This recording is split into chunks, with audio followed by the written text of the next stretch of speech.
Hey everyone, I've got a question for you on what is, here in Virginia Beach, a fine summer day with the pool open and the heat rising. Do you consider yourself a local of the place that you live? For some of you, this question probably has an obvious, easy answer, and for some of you, it probably doesn't have one. And for those of you who it does have an easy answer for, let me explain to you why it is so for the other people. See, for me at least, growing up, my family moved 18 times. A lot of the houses we lived in were here in Virginia Beach, and we have lived here in Virginia Beach now for around 8 years. But growing up, I lived in all kinds of cities across Virginia. I lived in Florida very briefly. In my early childhood, I lived in California, but mostly I've lived in a lot of cities around Virginia. So for me, and I've always had a bad sense of direction, I've never really learned my way around any of the towns we lived in. I never made a lot of friends anywhere we went. I never felt very connected to any of the cities that I lived in. I never thought of myself as a local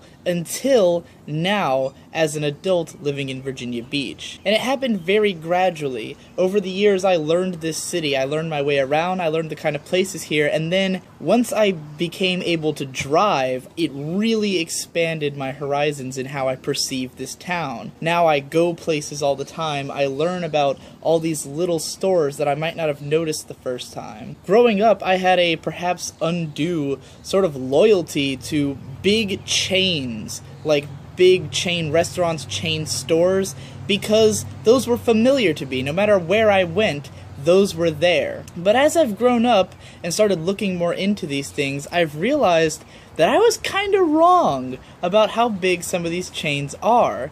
And I realized that there's a lot more to locality than might first meet the eye. So, to give an example, no matter where you are watching this video, there's probably a 95 or higher % chance that you are within driving distance of a McDonald's right now. Or a Pizza Hut is probably nearby somewhere, maybe a Walmart or a Target. These are stores that exist around the world. Now, I've been to Manila in the Philippines, and even there were KFCs and McDonald's everywhere, 7-Eleven everywhere. But I'm willing to bet that less than 1 or 2% of you live within driving distance of a Chinello's Pizza.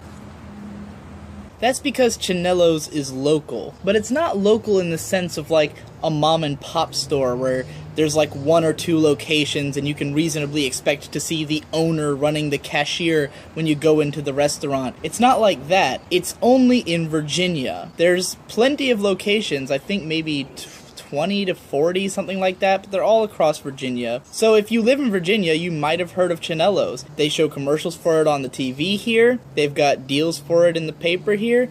It's ubiquitous here. And yet, if you cross the state lines, you probably never would have heard of it. There's actually a lot of places like that here in Virginia. Our biggest grocery stores, other than Walmart, which in Virginia Beach, we only have like 1 Walmart, and the city is huge in area.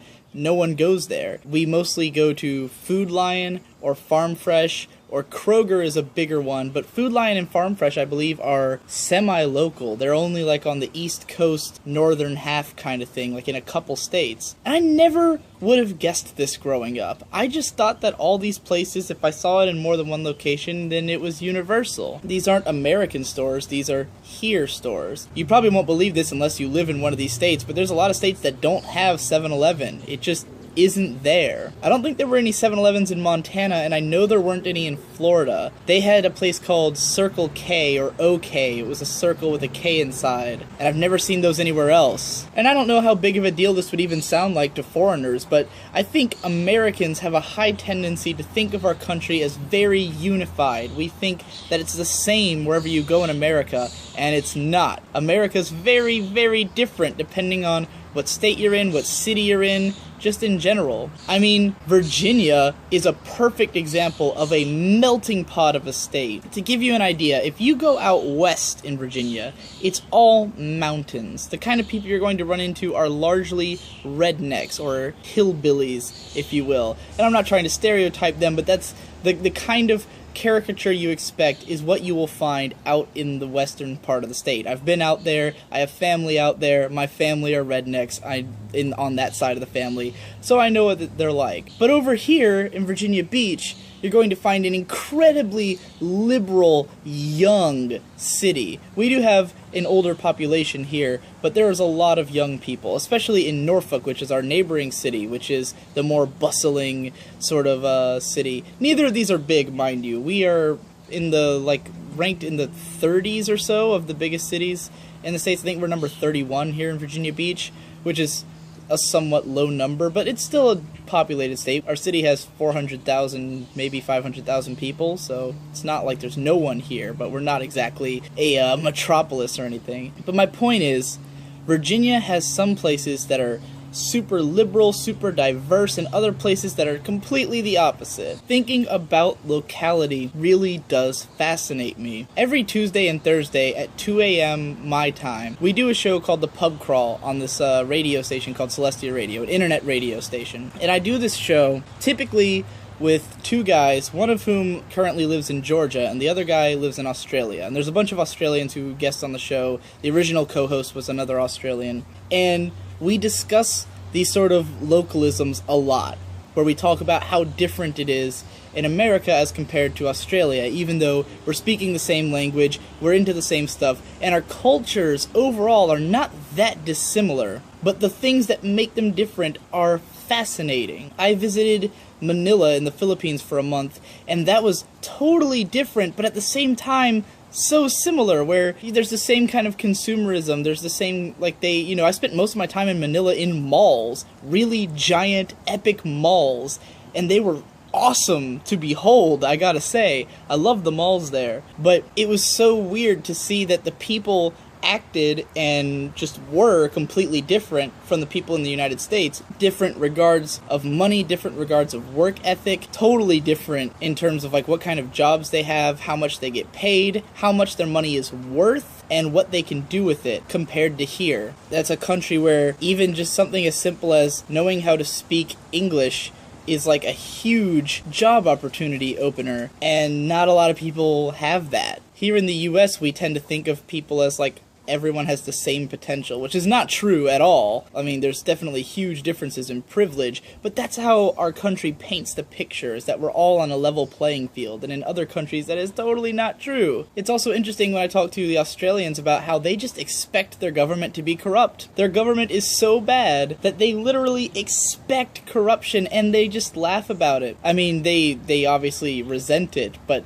it's like, it's just all-encompassing. And we think the same here. We act like, oh, our government, of course it's corrupt, but like when you see the level of corruption in somewhere like Australia or the Philippines, it's crazy. And knowing about all these different things, knowing about all these differences, makes me more and more interested in the people I meet online, because again, even though we're speaking the same language a lot of the time and interested in the same things, the cultures and personalities can be so vastly different based on such simple things. I might have thought, if I didn't know that Chanelo's was a local Virginia brand, which I did not know for a long time, I just thought they were like a Pizza Hut or something, then I might have been surprised when someone told me they'd never heard of Chanelo's. I might have gone, huh. There's like a little bit of a disconnect where I'm like, are they weird for not hearing about it, or am I weird for knowing about it? And then I find out, oh, it's only in Virginia, so it is unique that I know about this thing. What I'm getting at here is that people are so inherently different.